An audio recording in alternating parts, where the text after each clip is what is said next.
Grid Life fans, welcome to the Racers 360 Mid-Ohio track breakdown. We got a good one today. Let's go ahead and talk about corner by corner how to get a fast lap at this racetrack. So let's go here. We're going to turn the volume down, go full speed into turn one. So turn one's a very difficult corner, fast sweeper. We're approaching. We want to make sure we're picking up our brake markers out here on the right side of the wall with our peripheral vision. We don't want to be focused here. We want our eyes looking down through at the turning point already and then down to the apex pretty soon after this. So by now we've picked up our brake markers with our peripheral vision. Here we want to be looking through to the apex already. If you're still looking at the turning point, your eyes are too low. So our brake markers probably going to come in between the 100, 200 board in this range, depending on your car. There's going to be a pretty wide variance. Our turn-in marker, you can see here, is going to be just before the bridge. Our driver does a really nice turn-in point here.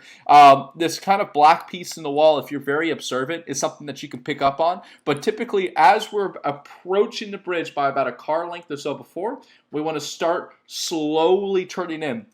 The next marker for us is going to be our apex point. Our apex point is going to be the start of this kind of curve that separates pit lane and the racetrack here. We want to get our front left tire down to apex at that point. Notice our driver apex is slightly early here. This is also going to be the point that we want to start to feed in the throttle, making sure our eyes are looking for that exit curve already so you can start to unwind the steering wheel, commit heavy to throttle here, using all of the track on exit. Perfect right here. We're going to have to quickly get back to the left side of the road. There's a very fast right-hander here. We want to be looking through the corner, attacking this corner so that we can trail brake through the next left-hander to set up for the keyhole. So nice attack here. Notice how our driver is getting onto this apex curve roughly just past the start of it. Great point. Braking nice and light, trail braking here, committing back to throttle, and then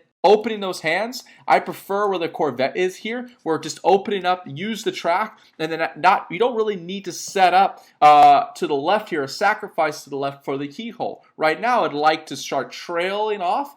Notice how our driver here is using almost all of the road. That's too much. We don't want to be all the way to the inside of the corner through the keyhole. We want to end up about mid-road through the middle of it. We're trying to be trail braking through the middle of this corner. And then you can see right there, look where the Corvette is. About a car width off the inside, exactly where I would like to see it. Have a very late apex through here. As we start to get down to this apex point, that's where our throttle's coming in. If you're to throttle any earlier than that, you're too early and probably over-slowing the corner. So we want to get down to this apex right here, start to feed in that throttle aggressively, open those hands, get out to the exit, get a good launch onto this back straightaway here. Probably the exit to keyhole and the exit to the carousel, probably the two most important parts to a quick lap at Mid-Ohio.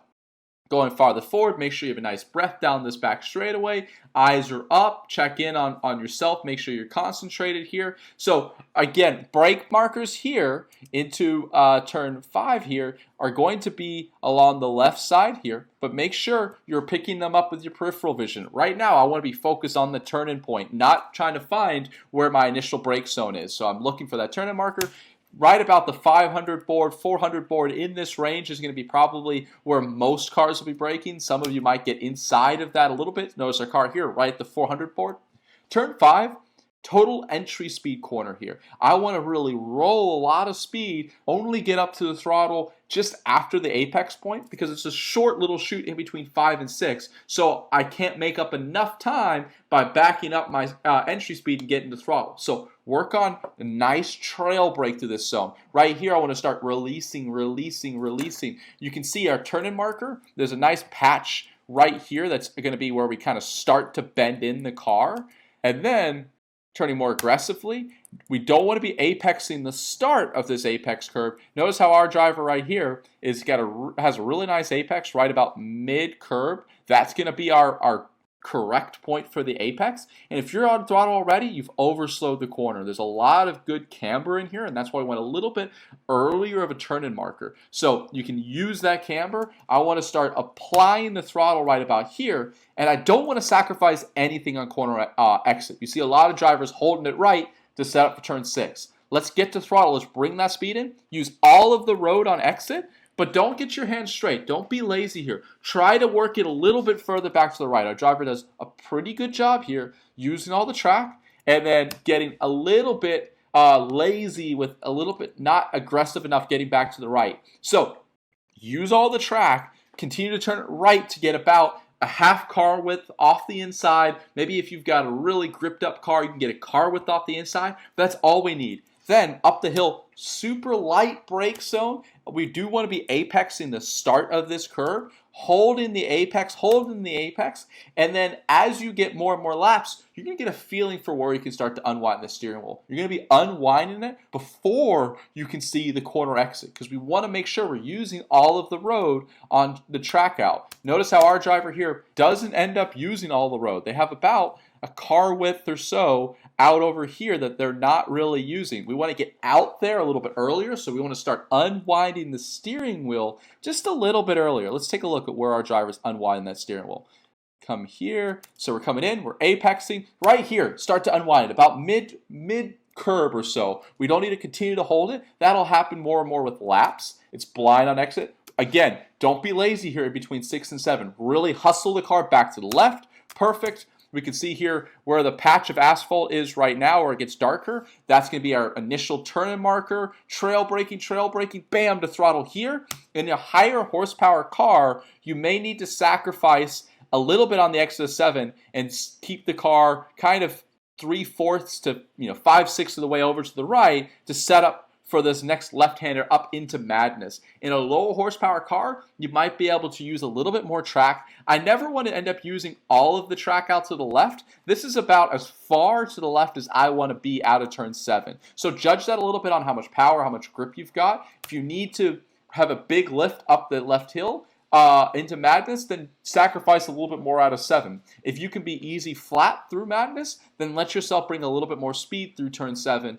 and it's just going to be a bit of a judging moment. So nice little apex through entry to madness. You can see we're about mid-road as we crest over the hill. Very nice. Apexing this curb. The most important part of this whole section is an early turn-in for this final part of the corner and using the curb at this apex. There's a lot more grip on that curb than there is just off of it. So we want a nice, not a really hard attacking late brake zone here. We want to have actually a little bit earlier of a brake zone, lighter on the brakes, early turn-in marker, way before the end of this yellow curb. Really, it's about midway through. Nice turn-in marker here. You see we have our right side tire on the inside of this black pavement, darker pavement here.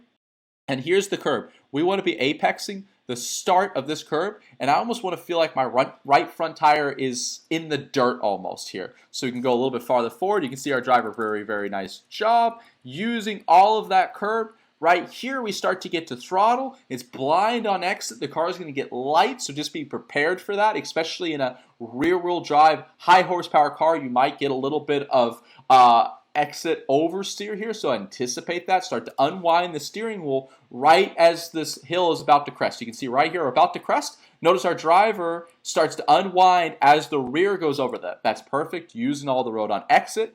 Eyes up. Last few corners here, we're going to have the fast left-hander. We want to slowly get back to the right side of the road. You can see our brake markers are up here, kind of high on this wall. Right here, we can see them. So we're picking those up. Again, peripheral vision. At this point, you want to be focused at the apex point. The apex of this corner is right where the apex curb starts. So it's a little bit early of a turning point. We're going to wrap around this wall, light brake, turning in just before this grass starts. Right there, perfect. Our driver is looking really, really good. Coming down, here's the apex point right at the start of this curb. That's where we want to get to throttle, using all of the road on exit. There we go. Our driver gets out there. And then we're a little bit of traffic here, but if you're on a clean lap, we don't want to open back to the left here. Just break down the inside. We're going to have a crest of the hill again here, so the front end is going to slide as you go over the crest of this small hill, dropping down into the carousel. So you want to really start to lighten off the brakes as you drop down, and this is a really important trail brake corner. You really want to hold off of getting to throttle until we get to the second apex far around this corner. If you're getting to throttle before that, you're going to make the understeer worse, and you're not going to be able to get back to full throttle. So really make sure you're lightening off the heavy brake pressure before you drop down the hill. Trail braking through the middle of this corner. Notice how we're about mid-road, exactly where we want to be. Trail braking right here, we want to start getting down to the second apex. Our driver's a little bit early here. I'd really like to see him stay out a little bit longer mid-corner, bring a little bit more speed in, and apex slightly further around. About where the right front tire of the Corvette is now, that's where I want to be apexing. But now I'm going to have a car that's looking slightly more in that direction, where you can notice we've got a car that's looking more in this direction, which means this next corner is a little bit tighter than it should be. So later apex, then you can be aggressive to throttle out of here. Again, in a higher horsepower car, we might need a slightly different line. You might need to sacrifice a little bit more out of this corner to open the radius for this left-hander. So ideally, this left-hander should be close to full throttle. If you're having to have a big lift, try to sacrifice a little bit more. I'd rather be faster from the apex of that left-hander all the way down to turn one than be a little bit faster from this point to the corner entry there. So you have to play around a little bit with how much to the right you need to keep the car to be significantly faster through the final left-hander. So play around with that a little bit. You can see out of here, bam, apexing the start of this curve, committing, make sure you're using all the road on exit here, and that is all the secrets to a fast lap at Mid-Ohio. This has been the Racers 360 Track Breakdown, and if you're looking for pro coaching, we hope you'll consider taking a look at racers360.com, where you can send in your onboard video just like this, and pro coaches like myself, Memo Gidley, Mike Skeen, Jade Buford, many more will go through corner by corner and give you very specific feedback on how you can improve your lines, your driving technique, if you're a racer, your racecraft, everything. All sorts of pro coaching starting at $99. That's at racers360.com. This has been our Mid-Ohio Track Breakdown. We'll see you on track soon.